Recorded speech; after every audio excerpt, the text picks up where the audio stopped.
ficou muito boa. Ficou muito boa.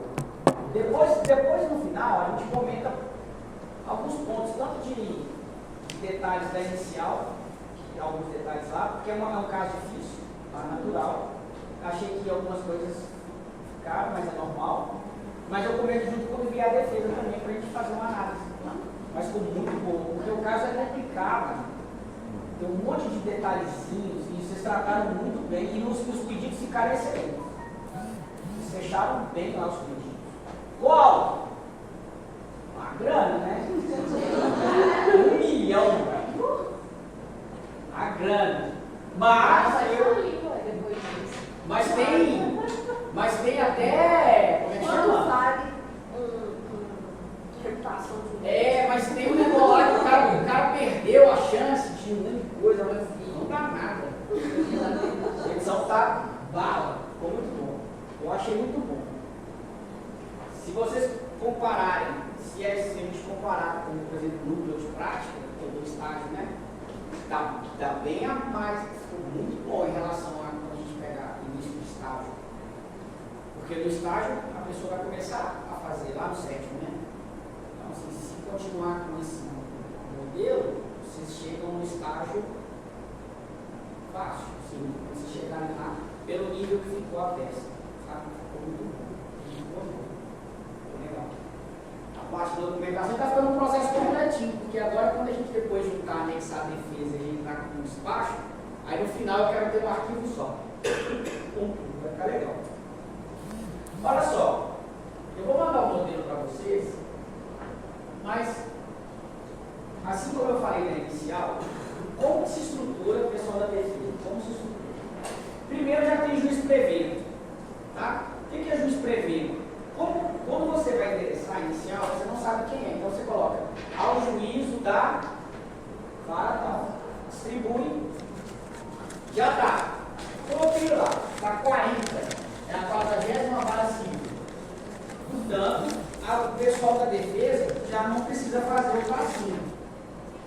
Excelentíssimo senhor juiz ou ao juízo da. Então vai ser ao juízo da 40ª vara civil. Não tem mistério mais, porque já tem juiz prevento. Tá? Juiz prevento é que já tem juiz sorteado. Então, o primeiro ponto da contestação é: não precisa pôr o tracinho é para iniciar. Já tem juiz, é o juiz que está lá. Então, endereçou.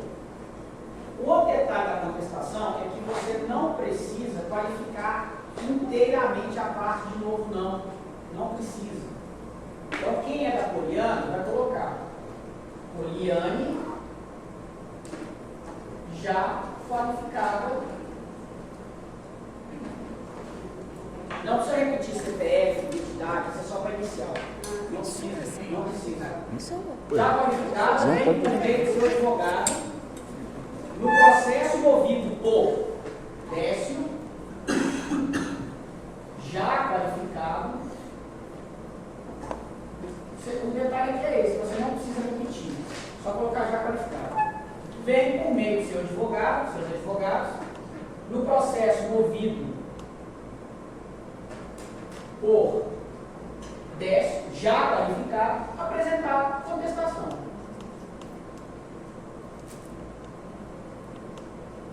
Preâmbulo é só isso.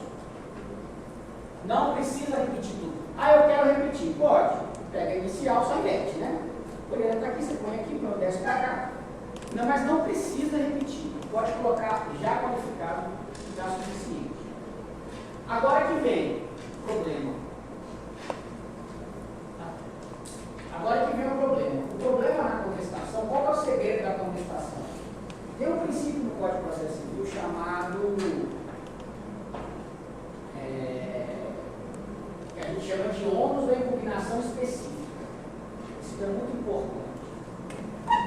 Ônus da impugnação específica.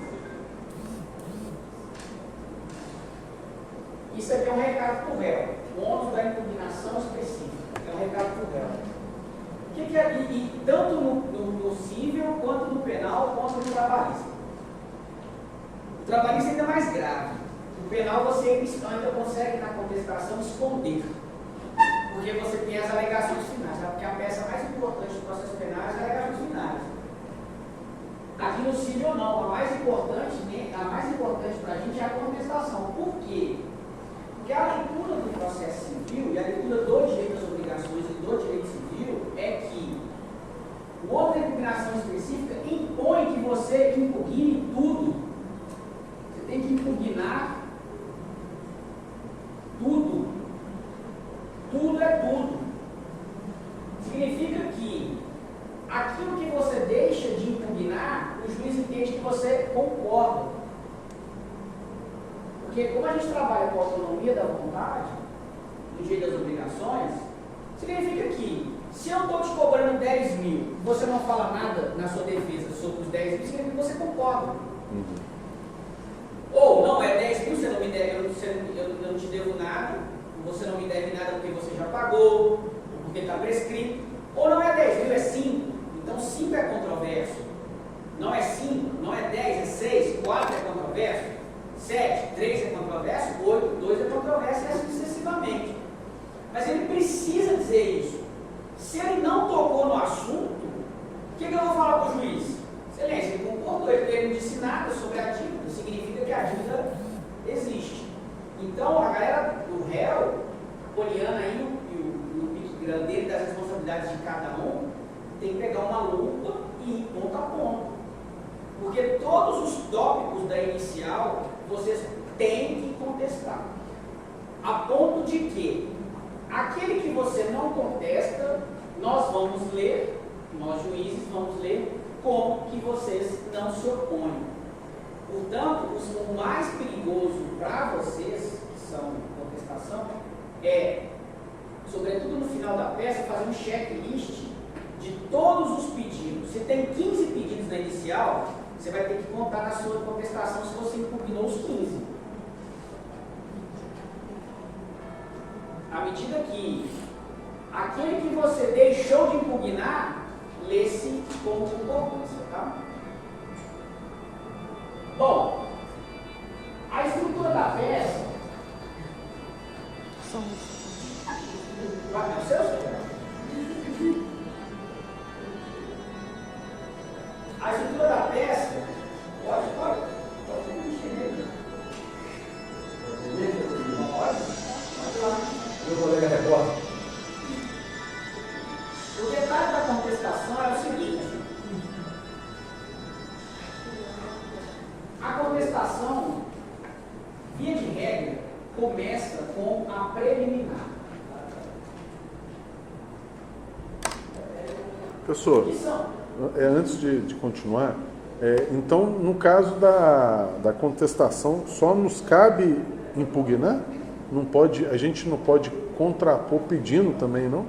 Pode falar, pode sim. Nossa. Tem essa técnica. Quando vocês forem analisar a defesa do CPC, vai dizer assim: antes de discutir o mérito, você deve apresentar as preliminares. É claro que a gente deve apresentar as preliminares quando elas existem. É o dever do advogado apresentar a preliminar? É, mas também não significa que você vai apresentar a preliminar de qualquer coisa. Então, quando tem preliminar. O que são preliminares? Preliminares são temas que, uma vez acolhidos, impedem a análise do mérito. Então, por exemplo, a parte é ilegítima, não é você o réu, é uma preliminar. Ó, não sou eu, não, sou ilegítimo. Você entrou com a pessoa errada. Tá? Você tem a possibilidade de alegar inépcia da inicial. A inicial não tem todos os requisitos do 319, excelência. É uma preliminar. Por exemplo, o que é uma petição inicial inépita? Não tem fundamento, não tem fato, não tem pedido, não tem valor da causa. Então, nesse aspecto aqui, você faz as preliminares lendo a inicial com o CPC do lado. Porque você vai pegar o T19 e vai, endereçou? Endereçou. Qualificou as partes? Não. Pronto, ela é inédita. Endereçou? Endereçou. Qualificou? Qualificou. Tem pedido? Tem pedido. Tem valor da causa? Tem valor da causa. É como se você fosse fazendo de ponto a ponto. Então, preliminares são falhas na inicial que impedem a inicial de ser, obviamente, julgada, bem como a parte ter sido indicada errada. A parte é ilegítima. Tá? Então, vocês vão analisar se há alguma dessas preliminares lá. Falha na contestação e legitimidade, por exemplo. Achei preliminar? Achei. Coloco. Aí a galera da defesa tiver dúvida, me procura. Mas caso não tenha, não? Caso não tenha, não. Eu não invento preliminar. Eu não invento. No dia a dia as pessoas inventam preliminares. Mas eu acho bobagem, porque você inventa preliminar, o juiz vai falar que não tem. Preliminar é quando tem. Se você não encontrar, se a petição inicial está correta, os fatos, fundamentos, caso do pedido, endereçamento está ok, as partes estão qualificadas, e há uma lógica entre fatos e pedidos, para que falar que ela é inédita? Ela não é. Só fala quando ela é. Tá? A parte é legítima? A princípio não. Mas se fosse, ok. Vai que ele entrou contra, um exemplo, ela publicou no Instagram. Mas vamos imaginar que o teste tivesse entrado contra o Facebook. Aí se você fosse advogado do Facebook, você diz, olha, eu não tenho responsabilidade nenhuma com isso aí, não, me indicaram errado. Isso é ilegitimidade. Pode ser também, e acontece muitas vezes, que a pessoa que é a parte atora também não é a pessoa devida. Não é o caso de vocês. Tá? Preliminar, o mérito, aí vai parecer com a inicial. Fatos. Conta a historinha de novo, só que o segredo aqui é você contar a historinha já com uma versão um pouquinho melhor para o seu lado. Alega o autor isso. Muito embora não tenha sido isso que aconteceu. Alega o autor isso. Mas em verdade, aí você pode ir narrando os fatos novamente, mas você já pode ir trazendo elementos que auxiliem na sua tese.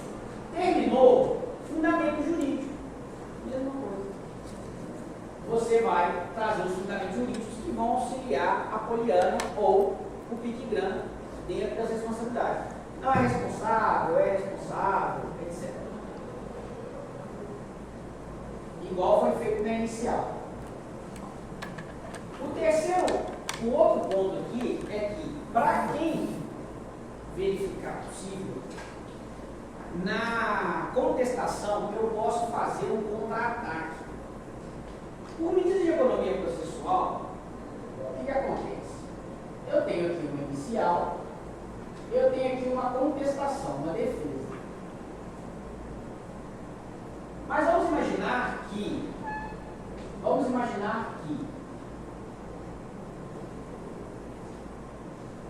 eu estou cobrando a dívida dele, nosso colega. Só que eu estou cobrando a dívida dele, que ele me deve, mas eu também devo ele. De certa maneira, muito embora no direito das obrigações isso seja chamada de compensação, eu não mencionei nada que eu devo ele. Você poderia dizer assim, não, é simples, Felipe. Ele pode entrar como inicial contra você. Pode. Só que para evitar isso, eu posso fazer dentro do próprio processo um contra-ataque. Isso acontece muito no direito do trabalho. Vou dar um exemplo para vocês, para ficar claro como que é feito. Vamos imaginar que a gente teve uma rescisão. Tá? Aí o reclamante aciona a empresa, pedindo horas extras, férias, STC, aquela confusão toda. Tá? Então ele está dizendo que a empresa deve ele R$20.000 de verbas trabalhistas. Acontece que ele saiu e não devolveu os uniformes, capa, bota, que são caros, vamos imaginar. Então, o que eu vou fazer? Eu vou contestar os 20 mil e dizer que, na verdade, as horas extras que ele está me cobrando foram pagas, ou não tem as horas extras. Vou dizer que a insalubridade que ele está dizendo, que ele está querendo cobrando, não existe, porque ele usa a DPI, e assim sucessivamente. Eu vou impugnando especificamente cada ponto dele. Só que ele também me deve, porque ele está com meus uniformes. Então, o que eu faço? Eu que sou o réu reclamado, faço uma reconvenção dentro da própria defesa. Reconvenção. Vou abrir um tópico de reconvenção. Aí, na reconvenção, dentro da própria defesa, eu peço o juiz para condená-lo a me devolver 5 mil, que é o valor do material que ele ficou com lá do título. Ele tem que devolver. Moral da história: eu tenho um autor contra um réu, e na reconvenção eu tenho um réu contra o autor. Eu fico tendo réu e autor, e na reconvenção autor e réu. Eles invertem os polos. Se eu reconvir, eu venho para cá e o autor vem para cá, dentro do mesmo processo. Isso é para evitar um novo processo. Então, vamos imaginar, se vocês detectarem que há obrigação a ser cumprida em face do Décio, e que ele não mencionou nada, e que caberia em favor da Poliana, ou do Cipriano, o que você vai fazer é uma reconvenção. Na reconvenção, dentro do próprio processo, você vai virar autor. Você que era réu, você vira autor. Como? Num tópico. Não é uma outra peça, não. Tem gente que acha que tem que apresentar contestação e outra peça de reconvenção. Não, é junto. É tudo junto. O princípio da concentração dos atos de defesa. Você só vai abrir um tópico para dizer que você está reconvindo e sobre o que você está reconvindo. Se houver isso. Então a Poliana pode contra-atacar no próprio tópico. O segredo da reconvenção, que a gente é que vocês contestam no final, conclusão, pede para julgar improcedente os pedidos do Décio, só que aí vocês esquecem de fazer o pedido contraposto. Eu tenho que pedir para julgar improcedente e logo embaixo pedir a condenação, se eu estou reconvindo. Esse é o problema. Muitas vezes a gente faz a reconvenção aqui, igual esse aqui. Tá, você está dizendo que eu estou te devendo 20 mil, mas você me deve 5. Então eu vou reconvir. Vou reconvir e cobrar os 5, mas aí eu vou pagar para ele os 15.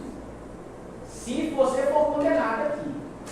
E aqui, se você for o pedido condenado. dele, ele pediu 20 horas, não é 20 não, tá? Não é 20 Fizemos não. a análise lá, vamos supor que ele está certo. Ele tem direito a tudo que ele pediu lá. Porém, no fim, se ele ganhou integral, eu perdi tudo, ele ganhou 20 na sentença. E se eu provei que ele está com meus equipamentos e ganhei, eu ganhei 5. Aí vai ser uma sentença que me condena a 20 e condena ele a 5.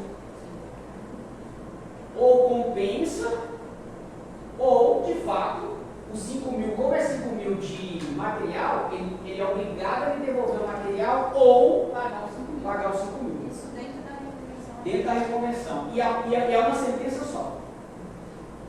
A mesma sentença te condena a pagar o cara e condena o cara a te pagar. A mesma sentença. Resolve. Isso acontece muito no direito do trabalho. Tá? Aluguéis também acontece muito. O cara entra contra o seu cliente cobrando aluguéis que seu cliente não pagou. Só que o seu cliente fez uma obra lá que o cara tinha que ressarcir. Então você faz uma reconvenção. Olha, eu estou te devendo aluguel, mas você está me devendo a reforma que eu fiz na sua casa. A reconvenção é sempre um contra-ataque. Tá? Ó, eu te devo, ou não, mas você me deve também, ou não. Tá? Então pode fazer, é tópico. Não é outra peça. Tá? Não é outra Mas peça. se não tiver, se o contrato tiver lá na lei 9.000, não sei o que, da lei de inquilinato, tiver nas cláusulas lá que o inquilino não pode para investir no imóvel, tem que ser autorização do VH. Ah, não, mas aí é meme. Aí vai depender do caso. Eu estou só exemplificando mesmo o que pode acontecer, que tem obrigações recíprocas, né? Você faz a convenção. Tá? Eu estou com uma casa para casa, o cara chegou e disse, olha, você deixa, vou fazer um churrasquinho aqui. Se você não deixar churrasquinho, eu vejo meu filho. Algum problema aqui de estrutura? Esqueleto é isso. Sempre preliminar, depois fatos, depois os fundamentos. Aí o fundamento é você batendo na inicial do cara, né? Fundamentos. Se tiver reconvenção, acabou a peça. Pedido. O pedido da contestação é o quê? Julgo improcedente. Os pedidos você acabou de atacar todos. Improcedente. Improcedente a inicial. E se tiver reconvenção, então fica improcedente a inicial e procedente a reconvenção. Mais ou menos isso. Tá? Detalhe. É muito comum a galera fazer. Contestação não tem valor da causa, tá? Só que, se tiver reconvenção, tem. Então, se tiver reconvenção, você tem que pôr o valor da reconvenção. Valor da causa. Isso aí embaixo.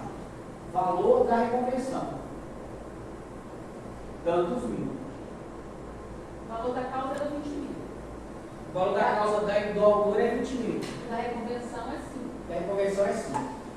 É porque, em regra, a contestação não tem valor da causa. Você não põe valor na contestação. A contestação é defesa. Só que se você fizer reconvenção, você tem que pôr. Senão o décimo da impugnação vai dizer sim, que você vai ter sua reconvenção inepta. Aí você não colocou o valor. Tá? É isso. Aí as dúvidas que vocês tiverem, eu vou deixar o modelo lá. As dúvidas que vocês tiverem, vocês me falam. Igual o pessoal do décimo teve uma reuniãozinha comigo, com algumas dúvidas, aí foi eu pontuando. Aí se tiverem, vocês me falam.